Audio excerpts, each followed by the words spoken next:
A energia provavelmente é o bem mais precioso da civilização moderna. Ela faz os nossos carros funcionarem, ilumina as nossas cidades, envia nossos foguetes ao espaço e impulsiona o nosso progresso sem parar. A energia é tão importante que, se você quiser saber o progresso de uma civilização, basta olhar para o quanto de energia ela consome e quanto ela consegue produzir. Durante a nossa história, nossa busca por fontes melhores de energia acompanhou em cada aspecto da evolução da nossa espécie. Nós fomos do fogo até máquinas a vapor. Nós domamos o vento. Nós transformamos as correntezas das águas em uma maneira útil de nos fornecer energia. Mas existe um porém. Abastecer energeticamente a humanidade não é uma tarefa fácil. Nós estamos crescendo rapidamente e, com isso, a nossa demanda por energia também aumenta. E o que piora a nossa situação é que hoje cerca de 80% da nossa energia vem de combustíveis fósseis. Eles não são renováveis e algumas estimativas apontam que eles não vão durar mais 100 anos. Então, encontrar novas fontes de energia renováveis não é mais uma necessidade, é uma obrigação. A gente não tem mais escolha. Mas, para nossa sorte, a gente já conhece uma fonte de energia muito eficiente, que é a energia nuclear. A energia nuclear consiste em extrair a energia contida nos átomos. E, como vocês podem imaginar, isso não é uma tarefa fácil. Existem duas maneiras bem diferentes de fazer isso, que é a fissão e a fusão nuclear. E eu vou explicar cada uma delas para deixar essa diferença bem clara. A fissão não é algo novo para nós. Nós já fazemos isso desde a Segunda Guerra Mundial. E para fazer a fissão, você pega um elemento, geralmente urânio, e divide ele em outros elementos com massas menores. E o segredo aqui é que a soma das massas desses dois novos elementos menores é sempre menor do que a massa original do urânio. Então essa massa que aparentemente sumiu ou foi perdida é transformada totalmente em energia. Muita energia. A fissão de 1 kg de urânio gera 3 milhões de vezes mais a quantidade de energia que 1 kg de carvão pode gerar. É muita energia contida em um volume extremamente pequeno. Isso é muita eficiência. Isso é perfeito para a humanidade. A fissão nuclear é hoje a maneira mais eficiente de gerar energia que conhecemos. Outro lado positivo é que nós temos um fácil acesso ao urânio. O urânio é mais abundante na crosta terrestre da Terra do que o ouro, a prata e o mercúrio. Mas mesmo sendo tão eficiente em gerar energia, a fissão nuclear tem as suas desvantagens. Os subprodutos da fissão nuclear do urânio são radioativos, e eles continuam radioativos por uma grande quantidade de tempo. E isso nos leva a um problema óbvio, que é o que fazer com esse lixo nuclear. Eles têm que ser muito bem guardados e monitorados, para que nenhum acidente ocorra ou que nenhum curioso crie um desastre como foi o desastre do Césio 137.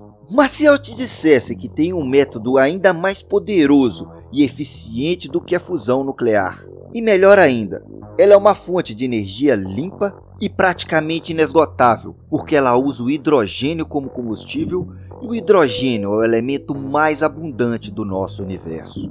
Essa é a fusão nuclear. É o mesmo mecanismo que gera energia no Sol. Se a ideia da fissão era dividir os átomos, a ideia da fusão é completamente o oposto. Na fusão nuclear, a gente pega dois átomos leves, como o hidrogênio, e fundimos eles em um elemento mais pesado. Mas como na fissão, o elemento resultante desse processo ainda tem uma massa menor do que os dois átomos que foram fundidos. E como na fissão, essa massa perdida é transformada em energia. Em relação à massa, a fusão nuclear do hidrogênio libera até 10 vezes mais energia do que a fissão do urânio. Usando a mesma comparação que foi feita antes, a fusão de 1 kg de hidrogênio pode gerar 30 milhões de vezes mais energia do que a queima que 1 kg de carvão pode gerar. E isso é extremamente impressionante. Só que por que não usamos esse método então? Por que a gente não troca todas as nossas usinas de fissão nuclear por usinas de fusão nuclear? Ou melhor, por que a gente não troca todas as nossas fontes de geração de energia por usinas de fusão nuclear? E é aqui que começa a parte difícil. Criar as condições perfeitas para a fusão nuclear é um desafio bizarro de engenharia e tecnologia. O grande problema é fazer os dois núcleos de hidrogênio chegarem perto um do outro. Como o hidrogênio é composto por um próton, as cargas positivas dos dois núcleos irão gerar uma reação de repulsão entre eles. E quanto mais próximo você aproxima um núcleo do outro, maior é essa força de repulsão entre eles. Isso cria uma espécie de barreira, chamada barreira de Coulomb. Mas a natureza é estranha. Existe uma distância específica que, se você aproximar os dois prótons, a força de atração entre eles será maior do que a força de repulsão. Isso acontece por causa de uma das forças fundamentais da natureza, a força nuclear forte. Ela é uma espécie de cola que mantém os átomos e núcleos mais pesados unidos. Ao vencer a barreira de repulsão, os núcleos entram no raio de atuação da força forte. E como sendo a força da natureza mais forte que conhecemos até hoje, a força forte atua de modo a unir os dois núcleos. Mas para vencer essa barreira de repulsão, precisamos de muita energia. Para colocar dois prótons em rota de colisão direta, a velocidade média deles deveria ser em volta de 20 milhões de metros por segundo. Isso dá, mais ou menos, 7% da velocidade da luz. Só assim a força forte pode atuar e vencer a barreira de Coulomb. O que faremos então? A resposta é simples: aumentamos a temperatura. A agitação das moléculas é pura e simples energia cinética. Quando aumentamos a temperatura de um átomo, ele se move de forma muito rápida. Então, em um simples exercício mental, podemos imaginar que, aumentando muito a temperatura dos átomos de hidrogênio, podemos vencer essa barreira com a simples e pura força bruta. Só que tem um problema. Para a gente conseguir chegar a esse grau de agitação das moléculas, nós precisamos aquecê-las a uma temperatura de 18 bilhões de graus Celsius. Isso é 1.200 vezes a temperatura do núcleo do nosso Sol. E se você está se perguntando como é então que o nosso Sol faz a fusão nuclear se ele não tem essa temperatura, a resposta é simples. A gravidade do Sol aproxima um núcleo do outro, aumentando a densidade deles e gerando condições bem específicas de fazer a fusão nuclear em temperaturas mais baixas. Mas como nós não temos essa massa do Sol aqui na Terra, nós utilizamos maneiras mais fáceis de fazer essa fusão nuclear. Ao invés de usar o hidrogênio, a gente usa dois isótopos de hidrogênio, o deutério e o trítio. O deutério é um hidrogênio com um nêutron a mais e o trítio é um hidrogênio com 2 nêutrons a mais. Só que o trítio praticamente não é encontrado na natureza, então ele precisa ser produzido, e isso é muito caro. Então a nossa opção é fazer a fusão com 2 átomos de deutério. O deutério corresponde a cerca de 0,01% de todo o hidrogênio presente nos oceanos. Isso pode parecer pouco, mas é deutério suficiente para manter toda a demanda energética total da humanidade por mais 150 bilhões de anos. Isso é 30 vezes mais tempo do que a estimativa de vida do Sol. Ok, mas a gente ainda não explicou como a gente vai fazer isso na Terra. A gente já explicou a temperatura, a gente já explicou a pressão, mas e aí? Então primeiro a gente tem que resolver o maior problema, que é o problema da temperatura. Nenhum material que a humanidade conseguiu produzir até hoje é capaz de suportar temperaturas a esse nível. Sendo ainda mais específico, nenhum material que conseguimos produzir até hoje conseguiu passar dos 4.000 graus Celsius. Eles simplesmente derretem quando chegam a esse ponto. E como estamos falando de temperaturas na casa dos milhões de graus Celsius, eu acho que ficou bastante evidente o tamanho do problema que temos. Mas é aí que entra uma solução esperta. E se o hidrogênio, quando virar plasma, quando for aquecido na casa dos milhões de graus Celsius, não precisar tocar em nada? E é essa a ideia por trás do tokamak, o design mais avançado que temos em termos de fusão nuclear hoje em dia. Quando o hidrogênio é aquecido na casa dos milhões de graus Celsius, ele vira plasma. Os elétrons são arrancados dos núcleos. Então aquilo vira uma sopa de partículas carregadas extremamente energéticas. Mas existe um lado bom nesse cenário caótico.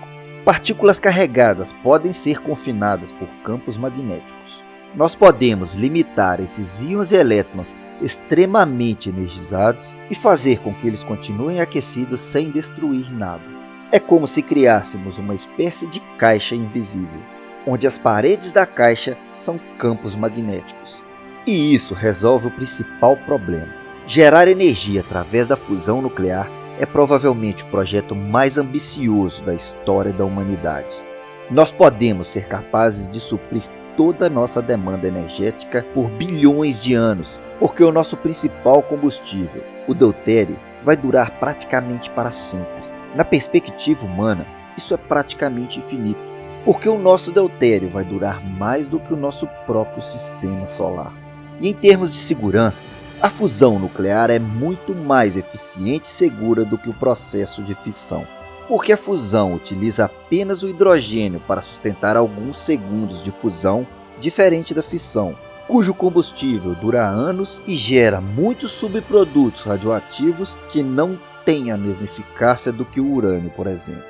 Além disso, as condições para iniciar a fusão nuclear são tão complicadas e perfeitas que é o menor sinal de problema, que se algo der errado, o processo simplesmente para. O plasma esfria e nada acontece. Não existe nenhum tipo de explosão e nem nada do tipo. A reação literalmente para. Quanto ao lixo nuclear, nenhum dos elementos necessários para fazer a fusão são radioativos. E além disso, o resultado da fusão dos átomos de hidrogênio, que é o hélio, tem vários usos benéficos na medicina e em outras áreas da ciência. Ou seja, não existe lixo nuclear na fusão, e esse é um dos pontos mais importantes sobre esse processo. A fusão é a energia do futuro, e isso não há dúvidas. Mas a pergunta importante é: o quão distante está esse futuro? Porque nós ainda não temos nenhuma estimativa de quando ou se nós poderemos usar a fusão nuclear para suprir a demanda energética da nossa sociedade. A fusão nuclear é o maior desafio de engenharia e tecnologia da nossa sociedade. Mas se nós conseguirmos essa tecnologia, nós seremos capazes de quebrar barreiras inimagináveis para a humanidade. Além de termos energia limpa e barata por 150 bilhões de anos, nós teremos muito mais energia para foguetes e satélites, que poderão chegar muito mais longe no espaço do que nós já sonhamos em chegar. E isso é realmente incrível. Muito obrigado pela sua companhia e até o próximo vídeo, aqui no É Sério, Alguém Me Contou.